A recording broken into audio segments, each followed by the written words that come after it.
오늘 새벽에 선고할 하나님의 말씀은 잠언서 마지막 잠언 31장 말씀 되겠습니다. 1절부터 마지막 절까지 번갈아 읽습니다. 르무엘 왕이 말씀한 바 곧 그의 어머니가 그를 훈계한 잠언이라. 내 아들아, 내가 무엇을 말하랴? 내 태에서 난 아들이야. 내가 무엇을 말하랴? 소원대로 아들아, 내가 무엇을 말하라? 내 힘을 여자들에게 쓰지 말며 왕들을 멸망시키는 일을 행하지 말지어다. 르무엘이 포도주를 마시는 것이 왕들에게 마땅하지 아니하고 왕들에게 마땅하지 아니하며 독주를 찾는 것이 주권자들에게 마땅하지 않도다. 술을 마시다가 법을 잊어버리고 모든 공고한 자들의 성사를 굳게 할까 두려우니라. 독주는 죽게 얻은 자에게, 포도주는 마음이 근심한 자에게 줄지어다. 그는 마시고 자기가 풍성한 것을 잊어버리겠고 다시 자기의 고통을 기가지 아니하리라. 너는 말 못하는 자와 모든 고독한 자와 송사를 위하여 입을 열지니라. 너는 입을 열어 공의로 재판하여 공고한 자와 궁핍한 자를 신원할지니라. 누가 현숙한 여인을 찾아 얻겠느냐? 그와 같은 진주보다 더하니라. 그런 자의 남편의 마음은 그를 믿나니 산업이 핍절하지 아니하였겠으며 그런 자는 살아있는 동안에 그의 남편에게 선을 행하고 악을 행하지 아니하느니라. 그는 양털과 상을 구하여 부지런히 손으로 일하며 상인의 배와 같아서 먼 데서 양식을 가져오며 밤이 새기 전에 일어나서 자기 집안 사람들에게 음식을 나누어 주며 요정들에게 일을 정하여 맡기며 밭을 살펴보며 사서 자기의 손으로 번 것을 가지고 포도원을 일구며 힘있게 허리를 묶으며 자기의 팔을 강하게 하며 자기의 장사가 되는 줄을 깨닫고 밤에 등불을 끄지 아니하며 손으로 소뭉치를 들고 손가락으로 가락을 잡으며 그는 곤고한 자에게 손을 펴며 궁핍한 자를 위하여 손을 내밀며 자기 집 사람들을 다 홍색 옷을 입었으므로 눈이 와도 그는 자기 집 사람들을 위하여 염려하지 아니하며 그는 자기를 위하여 아름다운 이불을 지으며 세마포와 자색 옷을 입으며 그의 남편은 그 땅의 장로들과 함께 성문에 앉으며 사람들의 인정을 받으며 그는 배로 옷을 지어 팔며 피를 만들며 상인에게 맡기며 능력과 정기로 옷을 입고 옷을 삼고 후일을 웃으며 입을 열어 지혜를 베풀며 그의 혀로 인의의 법을 말하며 자기의 집안일을 보살피고 게을리 얻은 양식을 먹지 아니하나니 그의 자식들은 일어나 감사하며 그의 남편은 칭찬하기를 덕행 있는 여자가 많으나 그들은 모든 여자보다 뛰어나다 하느니라. 고운 것도 거짓되고 아름다운 것도 헛되나 오직 여호와를 경외하는 여자는 칭찬을 받을 것이라. 그 손의 열매가 그에게로 돌아갈 것이요 그 행한 일로 말미암아 성문에서 칭찬을 받으리라. 아멘. 할렐루야. 아멘. 오늘 잠언 말씀, 잠언 31장 말씀은 두 가지의 잠언으로 주어진 것을 볼 수가 있습니다. 첫째는 르무엘 왕의 어머니가 그 아들 르무엘 왕에게 말한 그런 잠언. 그 잠언이 1절부터 9절까지 있고 10절부터 마지막 절까지는 현숙한 아내, 현숙한 여인에 대한 그런 이야기가 하고 있는 모습을 볼 수가 있습니다. 자, 르무엘. 학자들은 마사란 지방, 북아라비아에 있는 마사란 지방의 왕이 르무엘이다라고 말하는데 그 정확하지가 않습니다. 여하튼지 간에 이것은 왕의 잠언이 아니라 왕의 어머니의 잠언, 우리나라 말로 하면 대비의 잠언이라고 말할 수가 있죠. 특별히 대비가 자기 아들 왕이 어떻게 나라를 다스려야 되느냐에 대해서 아들을 훈계하는 것이니까 참 그 안에 깊은 어머니의 마음이 담겨있는 모습을 볼 수가 있습니다. 자, 이 어머니는 아들 왕에게 세 가지를 당부하죠. 첫째, 뭘 주시느냐? 3절 말씀에 내 힘을 여자들에게 쓰지 말며 왕들 멸망시키는 일을 향하지 말지어다 라고 그랬습니다. 그러니까 왕권을 무너뜨릴 수 있는 것, 첫째는 여인, 두 번째는 그 3절 이야기하고 있잖아요. 두 번째는 전쟁에 관한 이야기죠. 첫째는 이 여자가 이 3절을 해석할 때 이렇게 해석할 수가 있습니다. 여인들로 말미암아 자신이 멸망할 수도 있고 또한 나라도 멸망할 수도 있고 말입니다. 그리고 또 전쟁하는 일을 그리로 인해서 나라를 멸망시키지 말아라 라는 그런 의미도 약간 담겨 있는 그런 이야기입니다. 한마디로 말하면 여인을 조심하라 이 말이죠. 우리나라 조선시대 역사를 여러분들이 아시다시피 말입니다. 이 역사의 뒤편에는 여성들이, 특별히 왕의 부인들이 정치를 좌지우지하는 그런 모습들을 많이도 봅니다. 많이도 봅니다. 우리가 가장 지혜로운 왕이라고 하는 솔로몬 왕도 그 많은 여인들 때문에 그의 말년이 참으로 비참한 모습을 우리는 보지 않습니까? 그러므로 여인들에 의해서 휘둘려서도 안 될 것이고 성에 탐닉해서도 안 될 것이다. 그러면 나라가 무너지는 결과가 초래된다라고 지금 말씀하고 있는 거죠. 두 번째는 4절, 5절 말씀, 6절 쭉 이어지는 말씀은 뭐냐면 한마디로 말하면 술에 주의해라 그 말이죠. 술에 주의하지 못하면은 잘못하면 잔치한 데 빠지게 되고 술에 취하다 보면은 올바른 판결을 할 수가 없게 된다는 것이죠. 그러니까 왕이 올바른 정신을 가지고 또렷한 정신으로 가지고 백성들을 다스리는 것처럼 중요한 것이 없다. 여러분 그런 말씀 들어보셨죠? 돈을 흥청망청 쓴다. 그 말 들었죠? 흥청망청이란 말 들어보셨죠? 흥청망청이 어디서 나왔습니까? 술 취한 사람의 태도?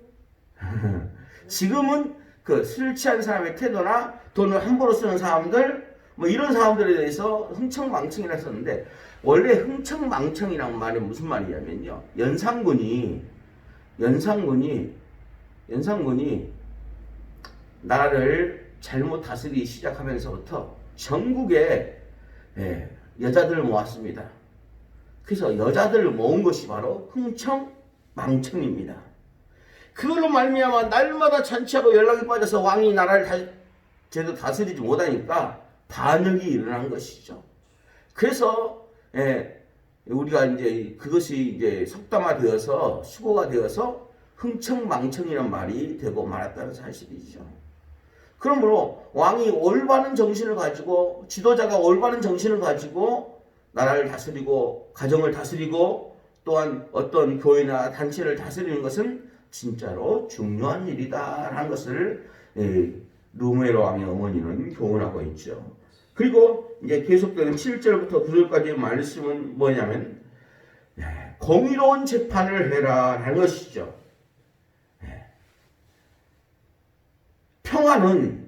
화평은 바른 정의가 펼쳐지는 곳에 있다는 것을 지금 말하는 것입니다. 여러분, 왕이 베풀 수 있는 가장 큰 사랑은 백성들을 공정하게 공평하게 다스리는 것입니다. 정의로 다스리는 것입니다. 그래서 하나님께서도 정의가 물같이 공의가 하수같이 흐르는 세상이 되어야 된다라는 그런 이야기를 하시는 것이죠. 그만큼 중요한 것입니다. 그런데 그렇지 못하게 되면은 그 결과는 무서운 결과를 처리하게 되는 것이죠. 예를 들어서 압살롬이 성문 앞에서 왕이 재판해야 될 것을 지가 다 재판하되 자기에게 유리한 쪽으로 자기 사람을 만들려고 그렇게 재판했을 때 결국 나라는 반역이 일어난 것이죠. 그러면 다윗이 정상적이었다면 어떻게 해야 될까요? 못하겠어. 그렇지 못하게 해야 되죠. 그런데 그것을 방관함으로 말미암아 그 결과는 무서운 결과를 초래하게 됐다는 것이죠. 자, 왕이 신하들에게 권력을 분배해 주는 것입니다. 근데 분배하되 그것을 살필 줄 알아야 됩니다. 왕이. 그렇지 못하면 그 결과는 무서워지는 것이죠. 예, 예를 들어서 뭐 작은 교회는 모든 것이 부족하니까 아무 문제도 아닙니다. 그러나 교회가 뭐 몇백 명, 몇천 명 이렇게 몇만 명씩 되다 보면은 교회 각 기관들이 힘이 있어집니다. 비대해지기 시작합니다. 그곳에서 사용되는 예를 들어서 예산이 많게 됩니다. 그러다 보면은 그 부서의 장들이 하나님의 말씀에 따라서 행하지 않고 그냥 자기 임의대로 당신 나 가까우니까 이렇게 하다 보면 그 결과는 무서워지는 결과가 초래됩니다. 그러면 마땅히 그 교회 담임 목사는 그것을 어떻게 할 수 있어야 돼요? 제재하고 다스릴 수 있어야 돼요. 그렇지 않게 되면 그 결과는 큰일 납니다. 부모도 자식들 마찬가지입니다. 자식들이 한 대를 마음대로 내버려 두면 그 결과는 무서운 결과를 초래해 됩니다. 어렸을 때는 아이들이 말을 듣지만은 크면 말을 듣지 않게 되죠. 그러면 어렸을 때부터 하나님의 말씀으로 양육한 것이 너무나도 중요하다는 것이죠. 네. 그 이야기를 지금 하고 있는 것이죠. 10절부터는 현수관 여인에 대한 이야기하는데 그야말로 요즘 말로 하면 슈퍼우먼입니다. 슈퍼우먼. 만능이죠. 만능. 뭐라고 이야기합니까? 예? 예. 11절에 보면 남편이 믿고 사람이 특별되지 않고 살아있는 동안에 남편에게 선을 행하고 악을 행하지 아니하고 구체적으로 하는 일이 뭐냐? 양털과 삼을 구하여 부지런히 손으로 일한다 그랬죠? 집에 양식을 채운다 그랬죠? 식구들의 밥을 골고루 준비해서 먹여준다고 그랬죠? 종들이 할 일을 꼼꼼히 챙겨준다고 그랬죠? 예? 낮에 벚과 포도를 선수 일구고 밤에는 옷을 짓죠? 가정을 위해서 지은 옷을 팔기도 하죠? 여인들의 가족들은 귀하다는 자색 옷과 세마포 옷을 입고 다니죠? 남편은 지역의 장로로 존경을 받죠? 와, 대단한 여인입니다. 그런데 자기 가족만 챙기는 것이 아니라 가난하고 궁핍한 자들에게도 손을 내민다고 그랬죠? 20절의 말씀 보면 그는 가난한 자에게 손을 펴며 궁핍한 자를 위해서 손을 내밀고 라고 그랬죠? 그쵸? 25절 능력과 정의로 옷을 입고 후일을 웃으며 라고 그랬습니다. 27절에 자기의 집안일을 보살피고 게을리 얻은 양식을 먹지 않았다는 말이십니다. 게을리 얻은 양식, 불로소득을 얻지 않았다는 것이죠. 정당한 이득을 취했다는 것입니다. 정당한 이득을 취했다는 것입니다. 그리고 세상 사람들한테 칭찬받을 수 있지만은 자기 가족 식구들한테 특별히 여인에게 있어서 남편과 자식들에게 칭찬받고 존경받는 것은 쉽지 않는 일이죠. 쉽지 않는 일이죠. 그런데 29절에 덕행에 있는 여자가 많으나 그대로 모든 여자보다 뛰어나다 하느니라. 자식들이 일어나서 감사하고 그의 남편은 칭찬하기를 29절과 같이 칭찬한다는 그런 모습을 볼 수가 있습니다. 그런데 이 모든 말씀보다 더 중요한 말씀이 있습니다. 그것은 30절 말씀입니다. 다 같이 읽어볼까요? 시작. 고운 것도 거짓되고 아름다운 것도 헛되나 오직 여호와를 경외하는 여자는 칭찬을 받을 것이라. 아멘. 아멘. 이 현수관 여인의 진정한 힘은 여호와를 경외한 데서 나왔다는 사실입니다. 앞에서 열거한 것들을 진짜로 귀중한 일입니다. 그런데 이 귀중한 일들이 여호와 경외함에서 이 여호와 경외함이 밑바탕이 되어서 이 모든 것이 나올 때 진정한 현수관 여인이라는 것입니다. 그런데 여호와를 경외하지 않고 이렇게 하면 세상적으로 좋은 사람, 그것일 뿐입니다.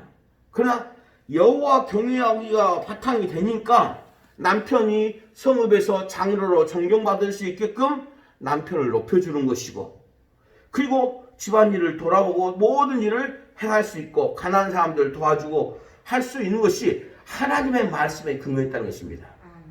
저는 이 말씀을 이렇게 볼 때 세상에 이런 여자는 없습니다. 가장 가까운 사람은 박은희 사모입니다. 그런데 제가 볼 때는 이 여인이 아니라 잠언서에서 말하는 지혜를 가리킨다고 생각됩니다. 지혜. 우리가 하나님의 지혜를 얻게 되면, 예수 그리스도를 얻게 되면 그리스도 안에서 이 모든 것들이 바탕이 되어서 이루어져 나간다는 것입니다. 지혜 있는 사람은 함부로 행하지 않습니다. 절제할 줄 알고요, 마땅히 자기가 해야 될 그 일을 바로 하는 것입니다. 성경에서 말씀하기를 하나님을 우리의 아버지라고 하고 예수 그리스도를 우리의 남편이라고 그러잖아요. 그렇죠? 자, 우리가 하나님께 영광이 돌려주고 예수 그리스도께 영광이 돌려지는 것은 예수 그리스도의 신부인 우리가 어떻게 하느냐에 따라서 그것이 달라진다는 사실입니다. 먼저 믿는 내가 어떻게 하나님을 믿고 섬기는 것을 보여주냐에 따라서 나의 영적 자식들은 그걸 보고 칭찬하고 감사하며 또 그 모습을 배우고 한다는 사실이죠. 근데 먼저 믿는 그리스도인이 그리스도인다운 모습을 보이지 않게 되면 뒤따른 사람들도 마치 그것이 당연한 줄 알고 그렇게 행하는 것이죠. 예배하는 것, 기도하는 것, 봉사하는 것, 헌금하는 것, 이런 모든 것들이 기본이 되고 모범이 돼야만이 그를 뒤따른 사람들도 그렇게 한다는 것입니다. 만약에 그것이 그렇게 되지 않게 되면은 그 결과는 불보듯이 뻔합니다. 목사가 한마디 교육한 것도 진짜 중요합니다만은 먼저 성도들 가운데서 모범이 되는 분들이, 앞장선 사람들이 본을 보여주는 것은 더더욱 귀하고 소중하다는 사실을 잊지 마시기를 주의 이름으로 축복합니다. 아멘. 하나님을 경외하는 이 여인이 행한 모든 것을 바라보면서 오늘 우리들도 삶 속에서 이런 모습으로 성장해가고 성숙해갈 수 있기를 예수님의 이름으로 축복합니다. 기도하겠습니다. 하나님 아버지, 은혜를 감사합니다. 오늘 우리에게 은혜를 주시옵기를 원합니다. 잠언이 말하는 그런 지혜로운 리더, 또한 현수관 여인과 같은 삶을 살아가는 그런 인생이 되기 위해서는 하나님을 경외해야 될 줄 믿습니다. 아버지요, 우리는 세상적인 지혜에 탐닉합니까? 하나님이 주시는 참된 지혜를 사모합니까? 아버지요, 세상 앞에 우리를 두기보다 하나님의 말씀 앞에 우리를 세울 수 있도록 인도하여 주옵소서. 그래서 참 지혜이신 우리 주 예수 그리스도를 닮아가는 복된 삶을 살기를 소원합니다. 오늘도 새벽을 깨어 주 앞에 나오며 주께로 한 걸음 더 가까이 나가오니 우리를 붙드시고 인도하옵소서.